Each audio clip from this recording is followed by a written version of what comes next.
Vamos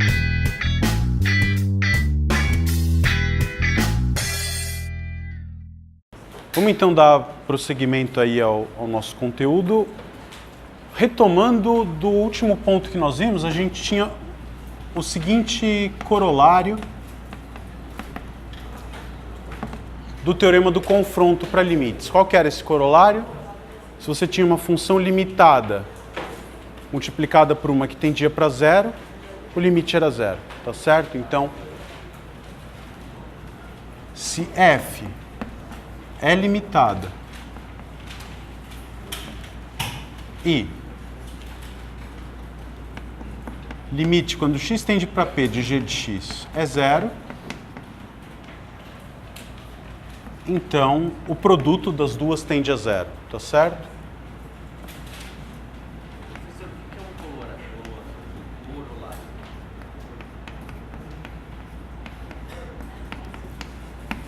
Corolário é uma palavra cujo significado é uma consequência razoavelmente imediata de um teorema principal.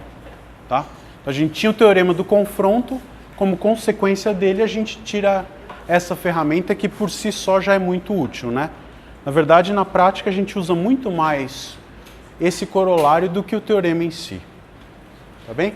Então, rapidamente, né, retomando a demonstração, como é que era? F ser limitada quer dizer que o módulo de f de x é menor ou igual que um certo m para alguma constante m, né? Ou seja, a imagem da função f está sempre limitada entre menos m e m. Você está interessado no limite de f vezes g, basta tomar o produto, né? Então, você vai ter que f de x vezes g de x, multiplica os dois lados pelo módulo de g, né?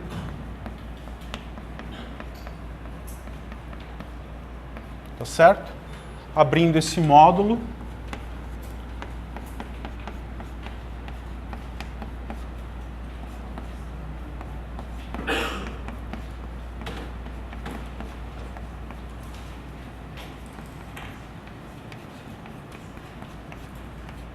e aí a gente pode, nessa situação aqui, aplicar então o teorema do confronto. O que a gente sabe? Por hipótese, quando x tende a p, g de x tende a zero. Tá? E agora, se g de x tem limite zero no ponto P, para quanto tende um módulo de g de x? Zero, porque o módulo é uma função contínua, né? Então o limite passa para dentro. O limite do módulo de g de x, tá certo? Então, como tende para zero, você passa esse limite para dentro. Então, as duas pontas tendem para zero. Pelo teorema do confronto, o do meio também vai para zero. Tá certo? Usamos isso para mostrar, como exemplo, fizemos x tendendo a zero, x vezes seno de 1 sobre x. Tá certo? Essa função aqui é uma função limitada. O módulo do seno é sempre menor do que 1, tá certo? E quando x tende para zero, x tende para zero. Tudo bem? Joia. O nosso próximo passo agora é começar a estudar as funções trigonométricas. Tá bom? Então, o objetivo central da aula de hoje é tentar estabelecer o que a gente chama de limite trigonométrico fundamental, que estabelece uma relação entre seno de x e x quando x está muito próximo de zero. Tá? Então, antes disso, vamos estudar a continuidade dessas funções.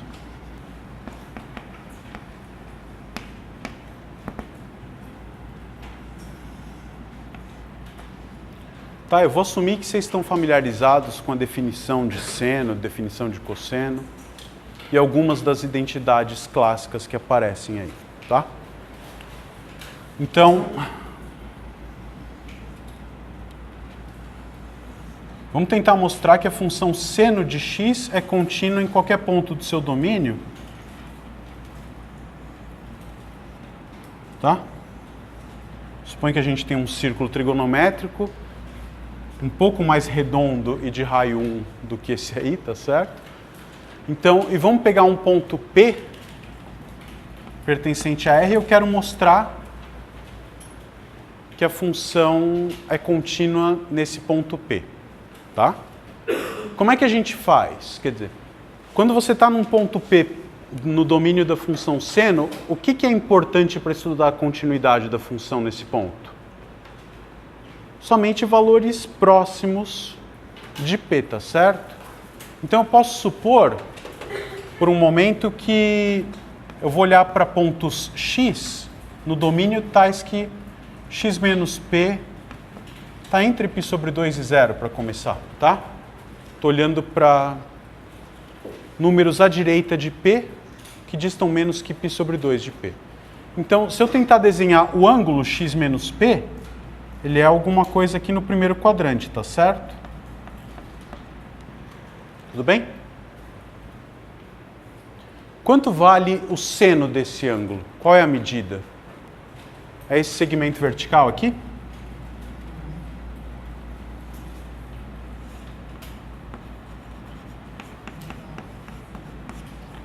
Joia. Perfeito.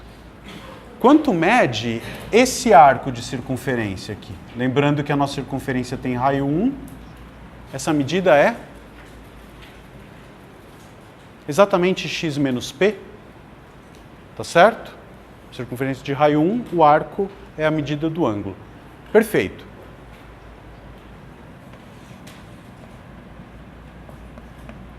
Então, se a gente quisesse olhar o caso, por exemplo, em que o x fosse menor do que p, eu estaria aqui no quarto quadrante, tá certo? A situação seria completamente análoga, eventualmente com sinais negativos, mas com certeza o que a gente tem é que módulo de seno de x menos p certamente é menor do que o módulo de x menos p. Todo mundo concorda com isso? Que esse segmento de reta tem um comprimento menor do que esse arco de circunferência? Então vamos guardar isso, tá? O que a gente quer estudar para decidir a continuidade da função trigonométrica? Continuidade intuitivamente dizia o quê? Que se x está perto de p, f de x tem que estar perto de f de p. Então, de alguma maneira, eu tenho que obter alguma estimativa para f de x menos f de p, nesse caso, módulo de seno de x menos seno de p, em termos da diferença de x a p, módulo de x menos p. Então, para escrever isso aqui, você tem uma identidade trigonométrica, a gente pode escrever isso como sendo 2 vezes o seno de x menos p sobre 2 vezes o cosseno de x mais p sobre 2. Tá? Talvez não seja a identidade trigonométrica mais popular que você encontra na praça, mas é uma identidade válida, tá certo? Se está com alguma dúvida, você tem condições de verificar isso partindo desse lado e tentando chegar aqui, abrindo o seno do arco-soma, etc. Tá? Muito bem. Então ali eu tenho um produto, né? Dentro do módulo, o 2 posso tirar. Você tem algum limitante superior para o módulo de cosseno? Módulo de cosseno, com certeza, menor do que 1, tá certo? Então eu tenho 2 vezes o módulo do seno vezes o módulo do cosseno, e o módulo do cosseno é menor que 1. Então isso é, com certeza, menor ou igual que 2 vezes o módulo do seno de x menos p sobre 2. Claro? Módulo do produto é o produto dos módulos, e esse fator é menor ou igual que 1. Então eu estou multiplicando esse objeto por um número positivo menor do que 1. O resultado é menor do que esse objeto. Claro? Tudo bem? Vamos em frente, então. E aí, o que a gente sabe a respeito do seno? Um argumento desse tipo. Seno de x menos p é menor do que x menos p. Então, isso aqui também, com certeza, é menor do que 2 vezes módulo de x menos p sobre 2. Claro? Seno da coisa é menor que a coisa. Tudo bem? ou seja, módulo de x menos p. O que concluímos dessa observação? Que seno de x menos seno de p, em módulo, é sempre menor do que x menos p. Vocês concordam que isso basta para mostrar que a função é contínua no ponto P? Claro, né? Se x dista menos que epsilon de P, f de x vai distar menos do que epsilon. Então, dado epsilon, qual é o delta que você pegaria? Tome delta igual a epsilon nesse caso, que tudo funciona. Tá bom? Então, isso aqui mostra pra gente, como conclusão, que f de x igual a seno de x é contínua em P. Ou seja, a função seno de x é contínua em qualquer ponto do seu domínio, que é toda a reta real. Perfeito? Toda. Tá, qual outra função trigonométrica a gente conhece? Cosseno. Como é que a gente pode fazer a demonstração de que cosseno é uma função contínua? Ele é um deslocamento do seno, não é? Poderia escrever que uma é uma translação da outra por π sobre 2, tá? Então, daria para escrever o cosseno como uma composta da translação de π sobre 2 com a função seno. A translação é uma função contínua, portanto é uma composta. Um outro jeito, se você não pensar assim, a gente poderia escrever, lembrando que o cosseno de x, você pode escrever como sendo mais ou menos, dependendo do ramo que você está, né? Dependendo do argumento, raiz quadrada de 1 menos seno ao quadrado.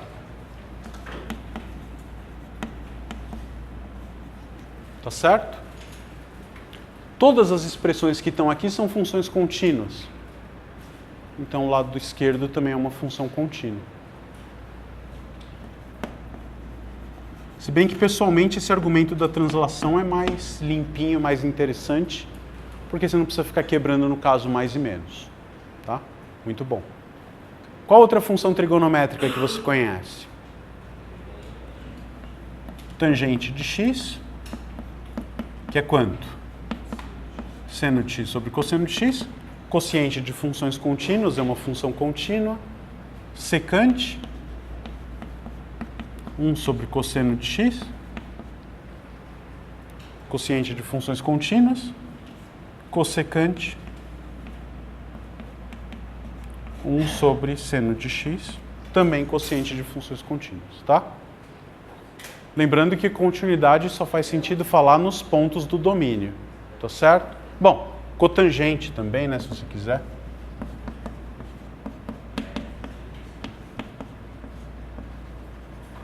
Tudo bem?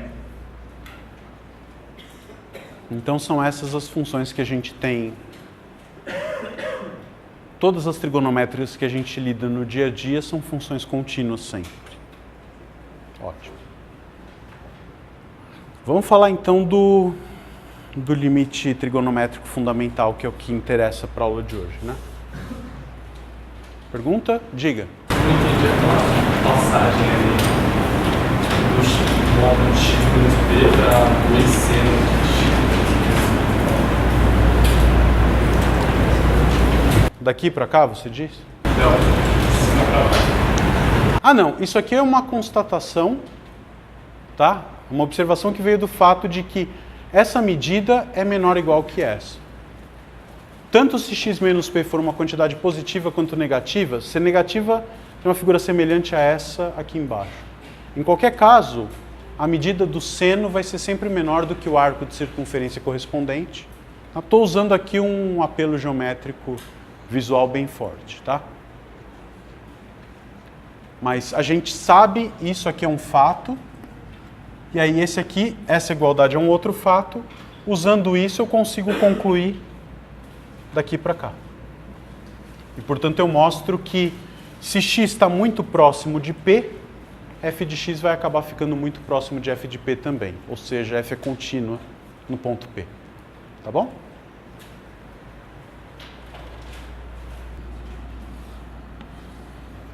Tá, então esse é o limite que vai permitir que a gente faça vários cálculos importantes daqui para frente, por exemplo, a derivada das funções trigonométricas vai depender fortemente desse resultado.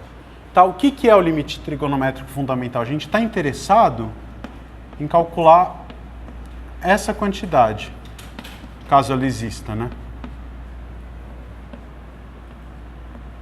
Tudo bem?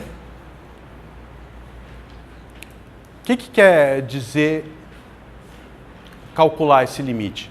O que quer dizer que esse limite dê um número? Vamos supor, por exemplo, que dê 1 isso. Que vai dar, né? O que quer dizer que esse limite é 1? Quer dizer que para valores muito pequenos de x, seno de x sobre x se aproxima cada vez mais do número 1. E quando que um quociente se aproxima de 1? Numerador e denominador estão cada vez mais próximos um do outro. Então, grosso modo, dizer que esse limite aí é 1 quer dizer o quê? Que perto do zero, seno de x é aproximadamente x. Tá? Você pode obter uma boa aproximação para o valor do seno olhando simplesmente para o argumento. Um comentário super importante aqui é que, quando a gente está falando nesse contexto, as funções trigonométricas todas pegam como argumento os ângulos medidos em radianos. Tá? Se você deixasse o seno medido em graus aqui, esse limite não é 1. Tá? É alguma coisa 180 sobre π ou π sobre 180, que obviamente não é 1. Né? Tá bom? Então vamos tentar calcular esse limite, e para isso a gente vai usar de novo um confronto. Se você pega novamente o círculo trigonométrico unitário,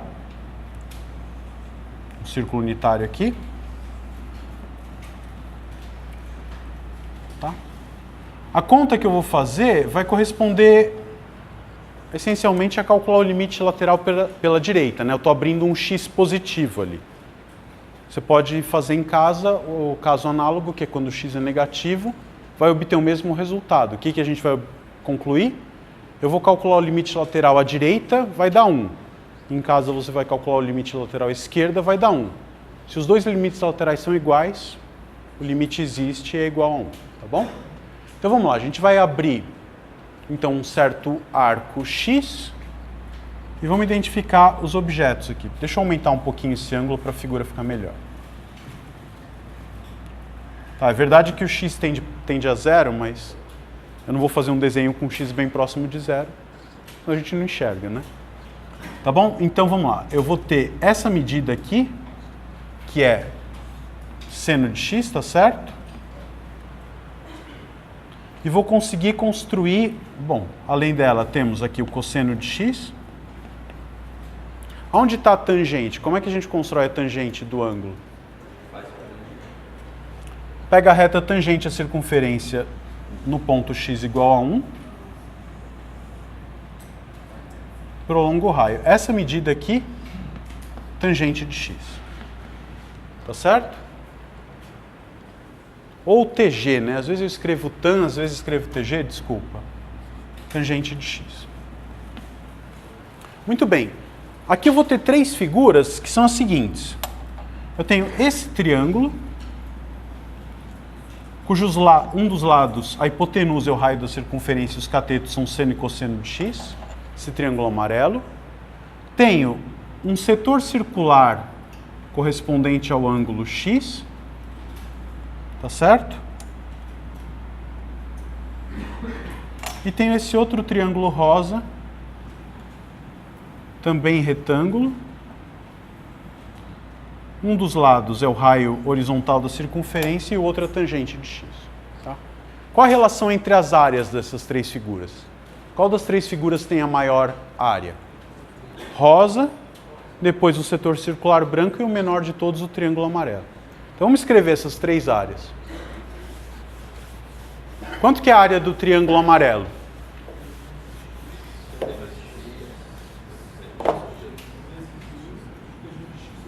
Seno de x vezes cosseno de x sobre 2, né? Altura, base sobre 2. Do amarelo, tá? A área do triângulo amarelo tem cosseno de x, seno de x sobre 2. A área do setor circular dá quanto? Se você abre x. A gente sabe que esse comprimento aqui é x, mas e a área do setor circular? Como eu estou com uma circunferência de raio 1, x sobre 2, tá certo? Tudo bem? Como é que você descobre isso? Você pode fazer uma regra de 3 com a área da circunferência inteira.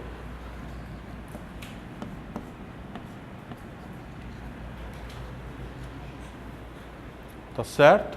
E a outra vai ser, a base tem 1, altura tangente de x sobre 2.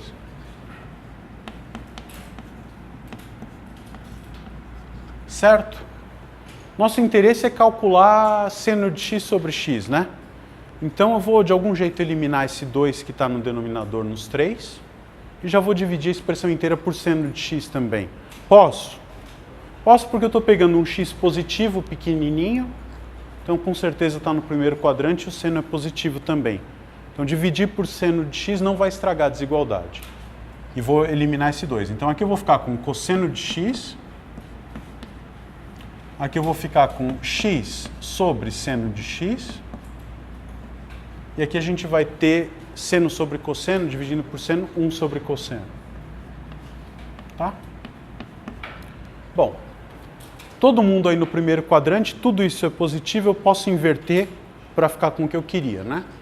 Ficando com o que eu queria, eu vou ter exatamente cosseno de x menor do que seno de x sobre x menor do que 1 sobre cosseno de x. Tá certo?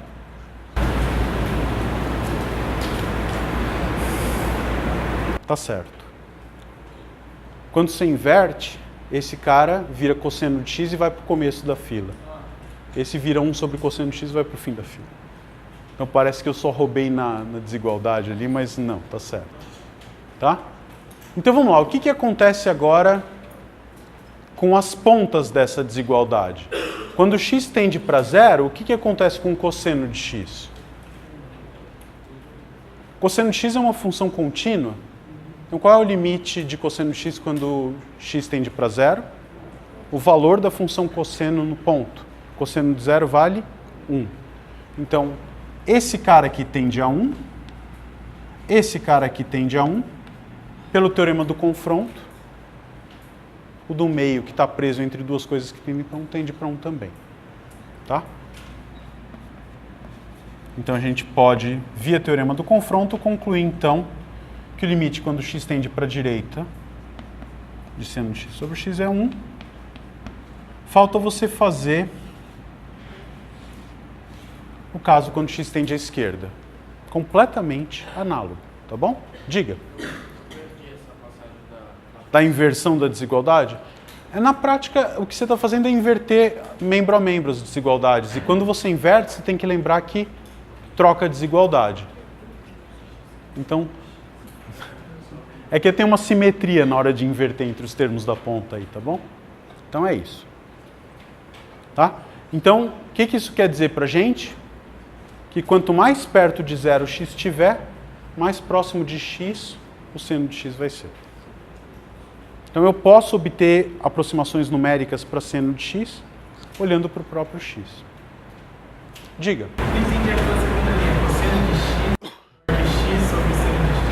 Eu peguei essa expressão, multipliquei ela inteira por 2 e dividi por seno de x. Tá bom? Aí chega nisso aqui e depois inverti para ficar exatamente o que eu queria. Bom, então temos um limite fundamental que vai permitir a gente fazer muita coisa, em particular, vários dos exercícios da lista 1. Você quer calcular limite, quando x tende a zero, de seno de 20x sobre seno de 301x. Tá? Então, a única coisa que a gente tem de posse como ferramenta para trabalhar é o limite fundamental, quer dizer, o que a gente sabe é que seno de uma coisa dividido por essa coisa, quando essa coisa vai para zero, dá 1. Tá bem? Então ali tem seno de 20x, mas não tem um 20x dividindo. Diga. Como é que calcula o x indo para assim, em direção ao 0,5? X 0 mais quer dizer que x tende a zero por valores maiores do que zero. Tende a zero pela direita. Tá? Sim, mas como é que faz para calcular quando é 0 menos, por exemplo? Então, quando é 0 menos, você teria que fazer um argumento desse tipo, a mesma figura, com um cara aqui embaixo. Faz toda a conta, vai dar de novo igual a 1. Então, os dois limites laterais, isso, calcula, compara áreas, etc. Os dois limites laterais são iguais a 1. Portanto, o limite existe igual a 1, tá? Então, eu posso já usar isso aqui sem esse sinal de mais, se eu quiser. Tá bom? E a gente vai fazer isso. Então, para calcular esse limite aqui, por exemplo, você não tem nada parecido com aquilo, né? Então, o que a gente faz? Coloca para aparecer, né? Então, eu posso... O que está faltando para ficar bom ali? Pelo menos no numerador, eu ia gostar que tivesse uma coisa assim, né? Talvez. Só que se eu dividir por 20x para não estragar a expressão, o que eu faço? Multiplico por 20x. Aqui tem esse cara.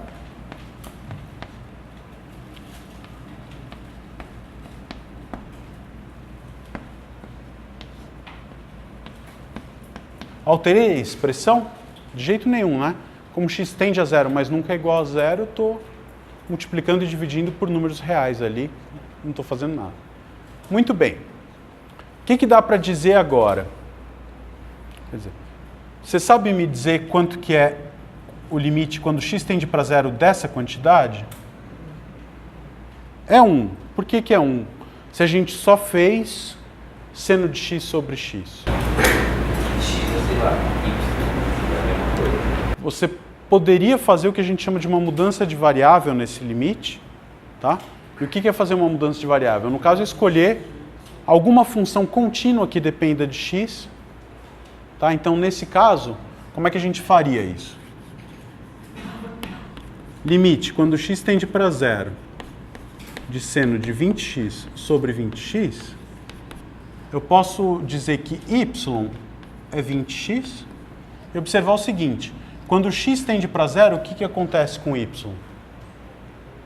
Vai para zero também, né? Então, isso é uma coisa que a gente precisaria ter feito com detalhe demonstrado, mas vamos admitir. Limite, se o x tende para zero, o y também vai tender para zero, tá certo? Seno de 20x, seno de y sobre y. E esse aqui a gente sabe que é 1. Acabamos de demonstrar. Tá claro? Então, esse aqui a gente sabe que tende a 1. Ótimo. Posso apagar ele da expressão e pensar que isso aqui é um número 1? Não.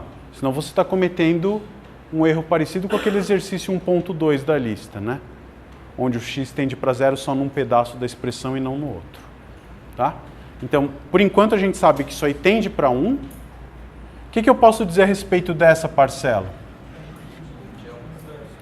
O inverso dela seria seno de 301x sobre 301x.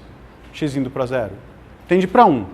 Se um limite tende para 1, o inverso dele vai tender para 1 sobre 1, que é 1 também. Né? Então, esse cara também tende a 1. E esses dois, dá para fazer alguma coisa? O x que tende para zero, que é o que geraria uma indeterminação a mais aqui, né? Seria um 0 sobre 0, você consegue eliminar. Então, esse produto é 20 sobre 301. Então, o que eu tenho? Esse limite eu escrevi como um produto onde todos os fatores o limite existe. É o limite de uma f vezes uma g vezes a constante 20 sobre 301. Se o limite do se cada um dos fatores o limite existe, o limite do produto é quanto? Produto dos limites, perfeito? Então, esse tende para 1, isso aqui é 20 sobre 301 e esse tende para 1. Então, o produto vai tender para 1 vezes 1 vezes 20 sobre 301.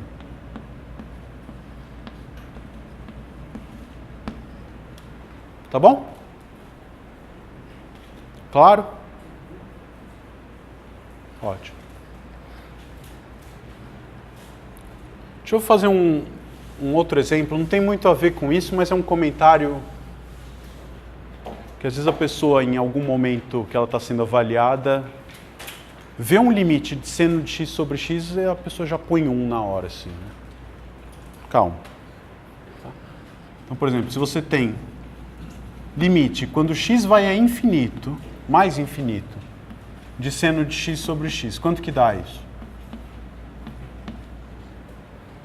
Né? Se você, de repente, bitolou que seno de x sobre x tende para 1, mais infinito. Tende a mais infinito aqui, se você quiser. Tá?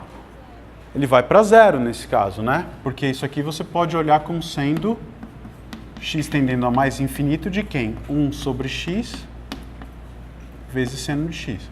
Essa aqui, limitada, o módulo dela é menor ou igual que 1 sempre, e esse aqui tende para 0. Pelo corolário que a gente reviu no comecinho da aula, uma limitada vezes uma que vai para 0 é 0. Então, em geral, é muito bom você ler direitinho o enunciado do exercício que você está resolvendo. Não é qualquer seno de x sobre x que vai para 1. Depende de para quanto x tende. Quando tipo, sei lá, você vê lá na lista perguntando se uma função é contínua num ponto, tipo, você calcula o limite dela e vê se é igual a f de p, ou você tem que fazer por epsilon dela? Decidir se uma função é contínua num ponto é uma pergunta padrão. E qual é o critério que a gente tem para saber se uma função é contínua num ponto? O limite é igual a f limite no aquele teorema. F é contínua no ponto P, se somente seu limite de f de x no ponto P é igual a f de P. Então, o que você tem que fazer é usar esse teorema. Não precisa o tempo todo olhar para o epsilon e delta. Né? Provavelmente, os exercícios todos que estão na lista, em nenhum momento você vai precisar esmiuçar a definição de epsilons e deltas para resolver o problema. Essencialmente, vai ter uma expressão para função, você vai ter que calcular o limite naquele ponto e comparar com o valor da função. Tá? Limitada, LTDA. Tá bom? Muito bem. Vamos fazer mais um exemplo.